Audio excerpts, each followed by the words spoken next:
Masyarakat 80% itu menebang kayu di kawasan hutan. Tanaman Arabica itu sebenarnya sangat spesial, hanya saja di lokal tuh harganya sedih sekali ya gitu. Astra itu men-challenge saya untuk bangun SDM tidak hanya di satu titik. Itu adalah bentuk pengabdian dengan menggunakan Joloro kita melayani masyarakat. Masyarakat yang dulunya menebang, sekarang menjadi pemandu wisata di kawasan Nyara ini. Alhamdulillah kita berkat di kopi, Abah bisa nyekolahin anak. Komunitas-komunitas anak-anak muda turun dan terjun langsung di lapangan, bahwa dia harus menjadi berkat bagi banyak orang. Astra merajut semangat dari ujung barat sampai ujung timur Nusantara. Bergandengan tangan demi kemajuan desa yang berkelanjutan. Astra untuk hari ini dan masa depan Indonesia. Oh no! Pakai Ciptaden Fresh Maxi Cool baru dengan Blue Gel Technology. Red Zap usir bakteri, bau mulut, nafas segar lebih lama. First day jadi fresh day. Ciptaden Fresh Maxi Cool. Fresh and cool to the max. Pas aku coba Le Mineral, seger banget, nggak bikin enak sama sekali. Benar, karena Le Mineral dari pegunungan terpilih. Setiap tetesnya melewati lapisan batuan alami, membuat airnya lebih sehat, lebih segar. Kayak ada manis-manisnya. Le Mineral. Aku approve. Melindungi lebih dari 8 tahun. Aku approve. Aku approve.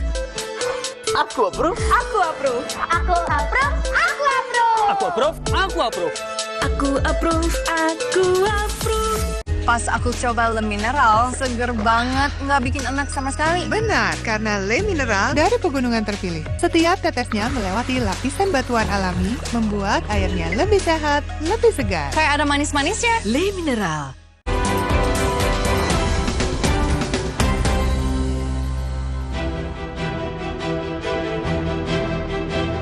Meningkatnya jumlah penumpang di musim libur Natal dan Tahun Baru diiringi meningkatnya resiko kecelakaan lalu lintas. Seperti yang terjadi di ruas tol Semarang-Batang Simpang Susun Krapyak. 16 orang meninggal dalam kecelakaan tunggal bus Cahaya Trans. Dari keterangan polisi, diketahui sopir belum berpengalaman dan baru mengemudikan bus itu 2 kali. Jangan sampai keluarga harus kehilangan kerabatnya karena kecelakaan. Untuk kasus kecelakaan bus Cahaya Trans, Kapolda Jateng memastikan kepulangan seluruh korban akan ditanggung pemerintah provinsi. Untuk korban yang luka-luka sepenuhnya nanti ditanggung oleh pemerintah Provinsi Jawa Tengah. Kemudian yang meninggal kami juga sudah koordinasi dengan Pak Dokter untuk segera diidentifikasi. Kita akan melakukan pengantaran jenazah ke kediaman. Di Karawang, Jawa Barat, Kementerian Perhubungan melakukan sidak ke Terminal Klari. Hasilnya, sejumlah bus angkutan mudik Nataru tidak memiliki izin trayek dan tidak memiliki dokumen kelaikan kendaraan atau KIR. Satu persatu bus antar kota antar provinsi akan keluar terminal dicek kelengkapan dokumen kendaraannya. Kemenhub memberikan sanksi tegas, menurunkan paksa penumpang dan memindahkan ke kendaraan yang layak jalan. Bus juga dikeluarkan dari terminal dan memberikan teguran tertulis kepada pengusaha untuk melengkapi dokumen kendaraan. Rekan yang tadi diperiksa oleh kami, ternyata ada satu PO. Yang pertama izinnya itu belum keluar, tapi sudah operasional. Kemudian yang lebih parah lagi adalah uji kirnya sudah mati dari September 2025. Tindakan yang kami lakukan itu memberikan teguran keras dan mengeluarkan kendaraan tersebut dari terminal. Nah tadi sudah ada penumpangnya, dari penumpang kemanakan Pak? Untuk penumpang, ya beberapa penumpang ya sudah kita keluarkan juga dipindahkan ke bus yang lain. Baik. Di Terminal Kalideres, Jakarta Barat, awak bus angkutan Natal dan Tahun Baru menjalani pemeriksaan kesehatan. 15 awak bus menjalani pemeriksaan kesehatan menyeluruh seperti tekanan darah, kolesterol, gula darah, dan tes urin. Kegiatan ini dilakukan untuk memastikan keamanan penumpang maupun pengendara itu sendiri. Dari hasil pemeriksaan tugas, seorang kondektor bus terindikasi mengonsumsi alkohol. Tugas pun meminta kondektor itu untuk tidak ikut serta dalam penumpang angkutan Natal dan Tahun Baru. Sidak hingga pemeriksaan kesehatan dilakukan untuk memastikan keselamatan dan keamanan penumpang. Tapi apakah itu cukup atau perlu tindakan tegas lainnya? Tim Liputan Kompas TV.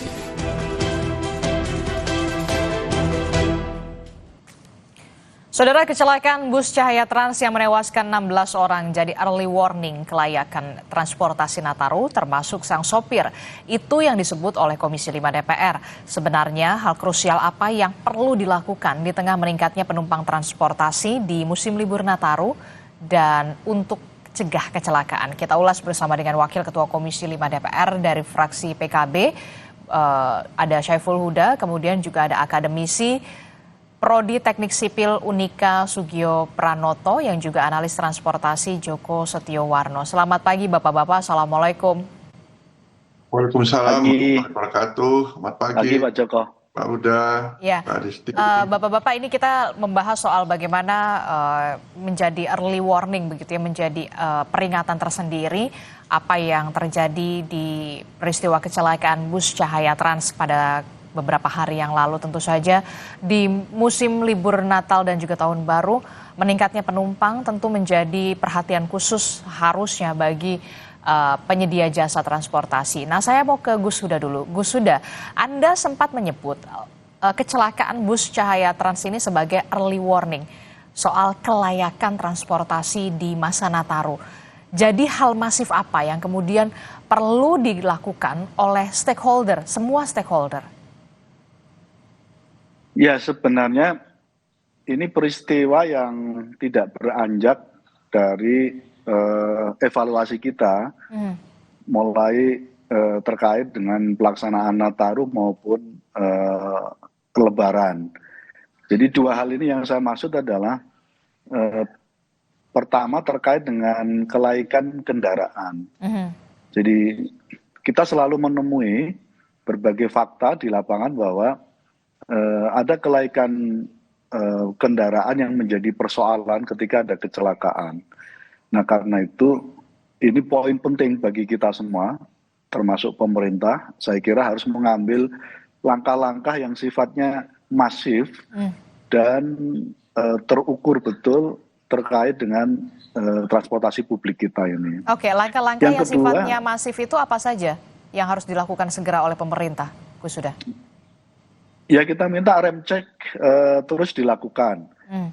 Pemerintah dalam ini Kementerian Perhubungan datang langsung ke semua terminal bis di seluruh Indonesia, terutama di Jawa, memastikan kelaikan jalan, kelaikan kendaraan kita bisa dipastikan tidak ada masalah. Nah, rem cek ini menjadi penting sekali karena yang sudah kan kira-kira begini. Demand-nya tinggi, PO bis kira-kira pada posisi ya apapun akan dikeluarkan armadanya walaupun posisinya sebenarnya tidak layak jalan. Itu yang saya sebut bis-bis zombie itu. Bahkan tidak hanya bis ya, termasuk mobil-mobil rentalan yang sudah saya kira berulang-ulang menjadi isu kecelakaan kita. Ini betul-betul menjadi zombie bagi publik pemakai kendaraan atau mobilitas masyarakat kita. Nah, yang kedua, Mbak, menyangkut soal kesehatan para sopir kita. Pengemudi. Jadi para pengemudi kita, jujur saja, relatif tidak terkontrol dengan situasi permintaan yang sangat tinggi, lalu jam kerjanya naik, risikonya kemudian kelelahan di jalan dan lagi-lagi kecelakaan karena faktor human error, dan ini sebenarnya bisa dipastikan pemerintah dalam ini Kementerian Perhubungan bisa bekerja keras untuk memastikan ini. Jadi jam kerja ini menjadi penting sekali. Satu sisi kadang mobil atau bis layak jalan, tapi saat yang sama begitu sopir menjadi misalnya kesehatannya tidak fit karena berulang-ulang harus bolak-balik karena permintaan cukup tinggi, itu akhirnya menjadi masalah. Jadi dua hal ini menjadi sangat penting sekali, krusial banget. Oke, saya tertarik. Banyak sekali bus-bus zombie yang kemudian masih dioperasikan, yang sebenarnya ibaratnya sudah seharusnya mati begitu ya, tidak layak untuk beroperasi, tapi kemudian masih dioperasikan. Itu yang kemudian menjadi pertanyaan saya, di mana pengawasan dari kementerian terkait begitu ya, yang punya kewenangan, dalam hal ini adalah Kementerian Perhubungan, termasuk juga soal bagaimana kesehatan, kemudian juga jam kerja dari para awak bus pengemudi begitu ya, yang banyak sekali yang overtime begitu ya. Jadi dua faktor ini kemudian ketika dikombo ini ibaratnya menjadi double kill begitu ya Gus Huda dan juga nah saya ingin tanya ke Pak Joko, ini kalau misalkan kita lihat ada bus zombie, kemudian juga ada juga tidak diperhatikan soal awak busnya.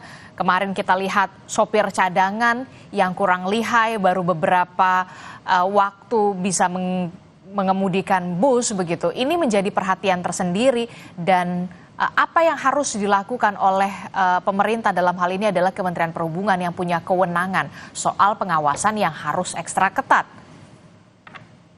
Ya, setidaknya itu kalau kami melihat dengan banyak kejadian seperti ini dan nampaknya tidak berkurang ya, terus berulang-ulang, ini ada 5 hal harus dilakukan Kementerian Perhubungan. Yang pertama itu mengaktifkan kembali Direktorat Keselamatan Transportasi Darat yang dulu pernah ada, itu sudah hilang. Artinya ini kan tidak fokus lagi siapa yang bertanggung jawab gitu kan.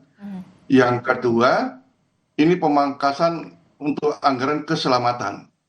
Efisiensi full itu keselamatan ini dipangkas, ini juga berpengaruh bagaimana petugas memeriksa dengan lancar ya, sementara anggarannya tidak ada. Ya.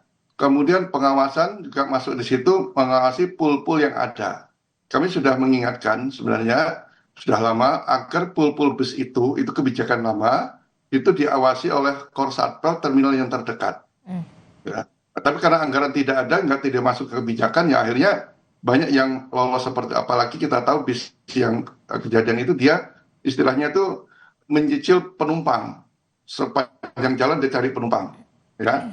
Kemudian yang ketiga, keempat itu ada namanya sistem manajemen keselamatan angkutan umum. Itu program cukup bagus. Di antara angkutan umum itu KIR setiap 6 bulan, itu mereka bisa melakukan program safety di perusahaan masing-masing. Ini kewajiban pemerintah yang mereka perlu dipandu. Nah, mandu itu kan perlu anggaran. Nah, anggarannya tidak ada. Nah, SMK itu wajib. Kemudian yang terakhir adalah mewajibkan, sebenarnya kami sudah mengusulkan agar kendaraan-kendaraan angkutan jarak jauh itu semua penumpang itu diwajibkan menggunakan seat belt. Ya, jika terjadi kecelakaan tidak fatal seperti ini. Memang beberapa angkutan jarak jauh sudah menggunakan, tapi masih minim. Karena saya juga sering menggunakan angkutan jarak jauh juga, jadi saya paham perusahaan, tapi tidak sampai 5 kok perusahaan mewajibkan itu. Jadi kami suruh menggunakan. Memang nyaman, tapi ini tidak dilakukan. Setidaknya 5 hal itulah yang harus diperhatikan pemerintah jika kita ingin mengurangi angka kecelakaan. Karena darat itu cukup tinggi. Bayangin ya, di Direktorat Jenderal Perkeretaapian yang angka kecelakaannya sangat menurun, itu masih ada Direktorat Keselamatan. Bahkan di operator PT Kereta Api juga punya keselamatan. Sementara darat tidak ada sama sekali. Sudah tidak ada, otomatis anggarannya juga sangat minim, efisiensi lagi lebih minim lagi. Gitu. Oke, jadi yang perlu di-underline adalah kalau dari Pak Joko, ya aktifkan saja lagi Direktorat Keselamatan Transportasi Darat begitu ya. Jangan kemudian anggaran untuk keselamatan ini kemudian dipangkas begitu ya. Karena kalau kita mau transportasi ya keselamatan itu yang utama. Nah, ini menjadi masukan tersendiri, Gus Huda. Bagaimana Anda melihat ini soal mendorong pengaktifan kembali Direktorat Keselamatan Transportasi Darat termasuk juga soal anggarannya, anggaran keselamatan begitu ya, Gus Huda? Setuju saya kira.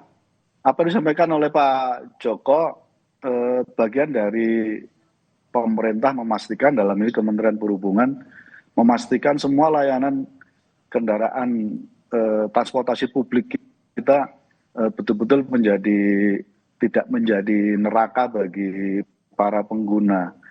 Ini penting banget ya. Jadi saya pada posisi kira-kira begini, Mbak Adis. Jadi transportasi publik kita ini betul-betul perlu dilakukan semacam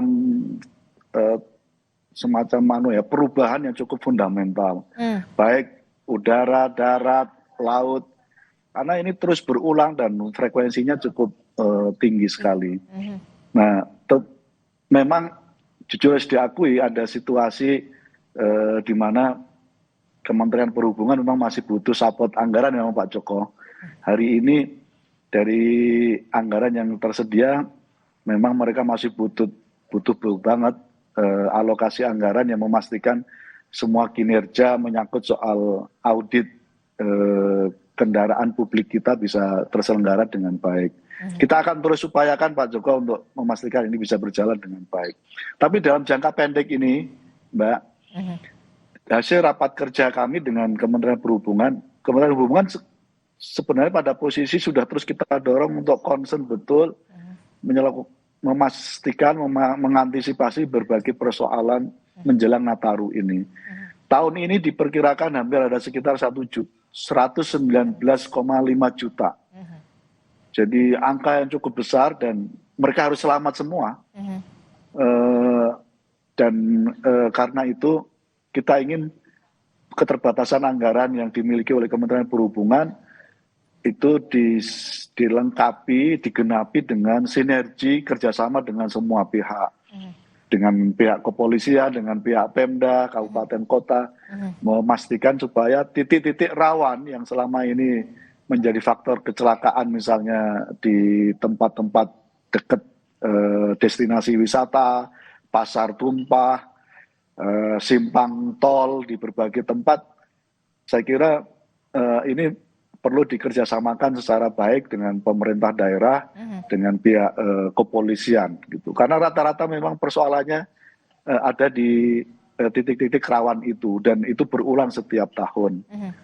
Nah sekali lagi semua kritik dari Pak Joko kita akomodir, saat yang sama dalam jangka pendek Nataru ini kita ingin pemerintah dalam ini Kementerian Perhubungan memastikan keterbatasan anggaran ini bisa dikerjasamakan dengan semua stakeholder. Oke, tidak hanya soal masa libur Natal dan juga Tahun Baru, tapi kemudian kita juga punya PR besar begitu ya, hanya selang beberapa bulan ini sudah puasa Ramadan. Kemudian juga ada mudik Lebaran yang kita tahu pergerakan manusia di sana, pergerakan orang di sana jauh lebih besar begitu ya, Gus Huda. Ini tentu saja harus menjadi apa ya?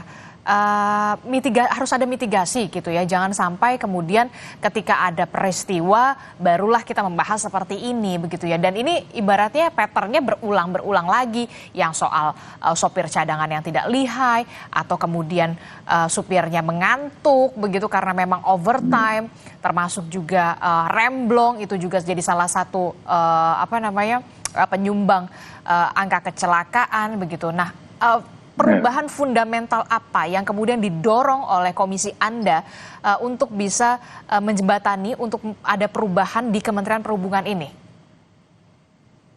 Ya lagi-lagi memang semua isu sebenarnya sudah terus kita bahas setiap kali menghadapi momen-momen besar di Indonesia ini.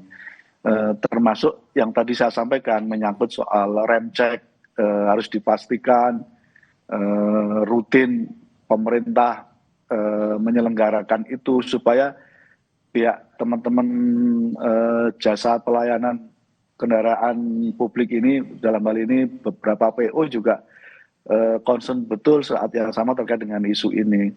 Dan isu soal kesehatan juga itu penting, terutama terkait dengan kesehatan awak kendaraan ya.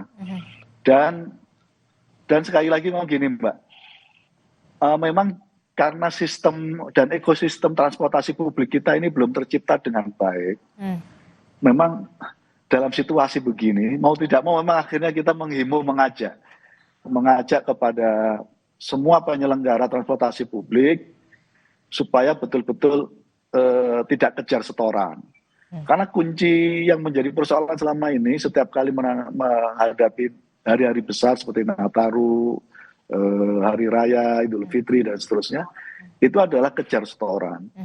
Nah karena itu kita juga meminta teman-teman sopir, walaupun PO-nya mengizinkan karena kejar setoran, tapi kalau dirasa tidak siap karena kesehatan, karena jam kerja yang terlalu overload, kita berharap sopir juga mengantisipasi karena ini demi keselamatan penumpang kita. Oke, tapi kemudian begini yang jadi pertanyaan saya, sebenarnya Kementerian Perhubungan punya sanksi yang begitu tegas tidak sih kepada PO-PO bus ini yang kemudian mempekerjakan awak busnya yang sampai overtime, bahkan sopir cadangan yang baru berapa hari udah bawa bus begitu ya.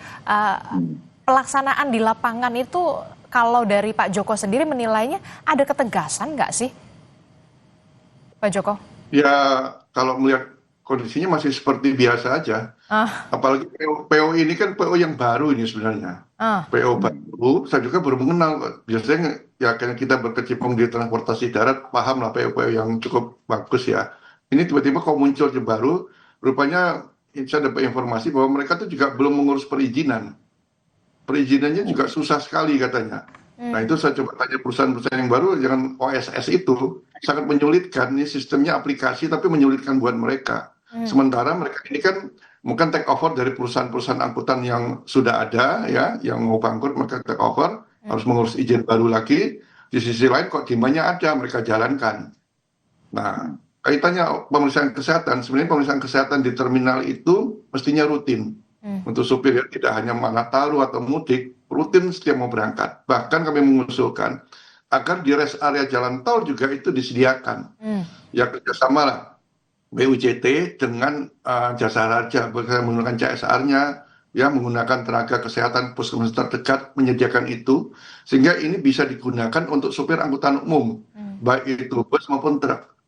Angkutan barang juga bermasalah. Kami melihat dari survei Badan Kebijakan Transportasi dari Pusat Keselamatan dan Keamanan, 60% pengemudi itu pernah mengalami kecelakaan. Dan 80% kecelakaan itu karena mengantuk. Berarti ini menjadi perhatian khusus ya buat pengemudi. Nah, ini yang perlu ditambahkan selain di terminal, ya pemeriksaan kesehatan rutin, ini wajib lah ya, juga di rest area disediakan. Oke, ini juga jadi masukan juga Gus Huda, tidak hanya tes kesehatan atau cek kesehatan di terminal, tapi kemudian di rest area begitu ya, karena sangat berbahaya sekali ketika mengantuk kemudian mengemudi, termasuk juga soal disinggung soal bagaimana Kementerian Perhubungan punya sanksi yang tegas terhadap PO-PO bus, apalagi ini PO busnya baru. Ya itu yang tadi saya sampaikan, memang PR berat kita. Semua cara pandang kita soal penyelenggaraan transportasi publik itu judulnya angkut menggampangkan. Iya. Nah habit ini yang saya kira harus total dirubah, dilakukan transformasi yang serius. Betul menyangkut soal penyelenggaraan transportasi publik kita. Memang harus ketat, memang harus detail, memang harus ribet, memang gitu. Karena ini demi keselamatan penumpang kita. Jadi apa yang disampaikan oleh Pak Joko menyangkut soal misalnya cek kesehatan di terminal tidak cukup, tapi harus dilaksanakan di rest area atau di tempat tertentu setiap 4 jam sekali harus berhenti untuk sopir itu supaya tidak mengantuk. Ini standar internasional yang kira-kira memang semestinya sudah harus ditaati oleh semua pihak, harus dilakukan oleh semua pihak. Karena sekali lagi memang transportasi publik memang ya harus ketat begitu, yang harus detail begitu, ya harus rigid semacam itu. Nah karena itu paradigma yang selama ini menggampangkan, lalu melahirkan kendaraan zombie, human error, karena tadi 80% misalnya Pak Joko menyampaikan karena ngantuk, itu semua terjadi karena kita relatif menggampangkan segala sesuatu. Saya setuju penegakan menyangkut soal semua yang melanggar, saya kira pemerintah melalui Kementerian Perhubungan harus tegas. Sekali lagi demi keselamatan pengguna transportasi publik kita, dan ini adalah kelas menengah bawah yang harus kita lindungi dari kecelakaan.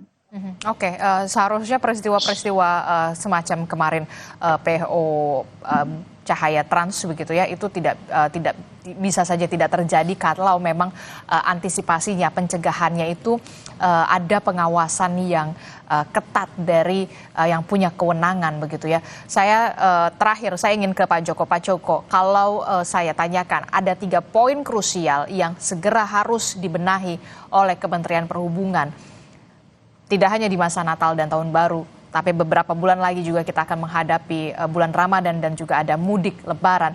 Apa yang harus segera dievaluasi dan harus diperbaiki? 3 poin krusial. Ya, saya pikir anggaran itu penting ya. Karena apapun petugas di bawah itu akan merasa ke lapangan, tanpa anggaran nggak mungkin mereka akan bekerja dengan baik gitu kan. Nah, ini saya pikir perlu ditambahkan lah untuk urusan keselamatan ini. Di daerah itu sudah ada namanya balai pengawasan transportasi darat, sudah terbantu lah. Tapi kan mereka juga harus rutin melakukan pengawasan, tidak hanya di terminal. Kalau kita bicara angkutan pariwisata, itu juga sulit mengawasinya karena dia tidak ke terminal. Berarti kemana ya, dari daerah wisata atau ke PO-PO-nya mereka masing-masing, harus rutin itu. Nah, ini anggarannya tidak, selama anggarannya tidak ada ya, imbasnya masih ini tinggal menunggu giliran aja di tempat mana, lokasi mana ya. Dan sudah harus dipikir tadi, mewajibkan lah, perjanjian itu wajib bagi penumpang itu menggunakan seat belt, sehingga kalau terjadi kecelakaan tidak fatal seperti ini gitu loh. Semuanya terjadi, maksudnya terlempar ya. Dan yang terakhir mungkin SPMKU itu segera dilaksanakan untuk membantu agar perusahaan-perusahaan secara mandiri ya untuk melakukan pemeriksaan keselamatan mereka. Ini harus dipandu dan ini butuh anggaran juga. Kalau ini tidak ada, ya agak sulit juga kita ya untuk memahami mereka apa itu keselamatan buat penumpang, buat ngangkut barang. Oke, kalau dari Gus Huda, kalau saya ingin tanyakan 3 poin krusial yang bisa didorong dari komisi Anda untuk kementerian terkait, dalam hal ini adalah Kementerian Perhubungan. Jangan sampai kemudian pola-pola semacam ini berulang kembali. Ini bisa diantisipasi sebenarnya. 3 poin krusialnya. Saya kira Kemenhub harus tegas memastikan semua yang melanggar, PO-PO yang melanggar, termasuk penyelenggara sewa mobil, saya kira juga tegas dan dipastikan begitu ditemui di lapangan tidak laik, tidak punya izin seperti bis Jaya Trans ini, saya kira langsung ditutup, dan ini supaya menjadi semacam memastikan supaya tidak terulang oleh PO-PO yang lain. Yang kedua, jangka pendek ini rem cek, saya kira mumpung ada waktu ini di semua terminal bisa diselenggarakan dengan baik, cek kesehatan sopir, jam kerjanya tidak kejar setoran, dan dipastikan bis dan kendaraan zombie yang tidak laik bisa di stop dimanapun, baik di tengah jalan maupun sebelum jalan.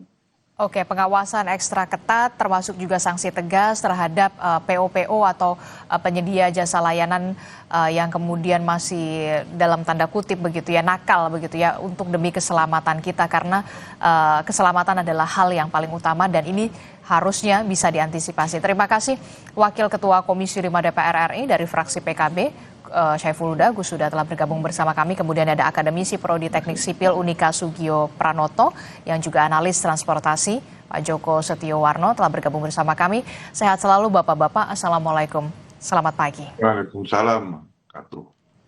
Saudara, informasi penting lainnya masih akan kami hadirkan. Saudara, ini arus pemudik jelang Natal dan libur Tahun Baru terus meningkat.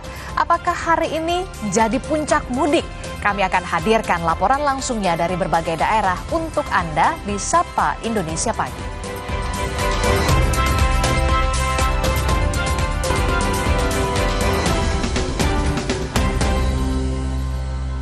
Pas aku coba Le Mineral, seger banget, nggak bikin enak sama sekali. Benar, karena Le Mineral dari pegunungan terpilih. Setiap tetesnya melewati lapisan batuan alami, membuat airnya lebih sehat, lebih segar. Kayak ada manis-manisnya. Le Mineral.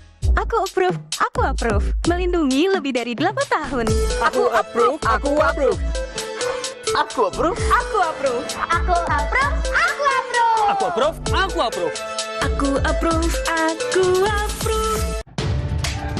Ini nih yang gue cari, Aku Viva. Ngelewatin teknologi yang ngejaga kemurniannya. Jernih banget, bikin sejuk di tiap teguk. Ini air mineralnya baik untuk tubuh. Aku Viva, murni, pasti sejuknya. Dari Wings Food. Astra itu men-challenge saya untuk bangun SDM tidak hanya di satu titik. Masyarakat yang dulunya menebang, sekarang menjadi pemandu wisata di kawasan Nyara ini. Komunitas-komunitas anak-anak muda turun dan terjun langsung di lapangan. Astra merajut semangat dari ujung barat sampai ujung timur Nusantara. Bergandengan tangan demi kemajuan desa yang berkelanjutan.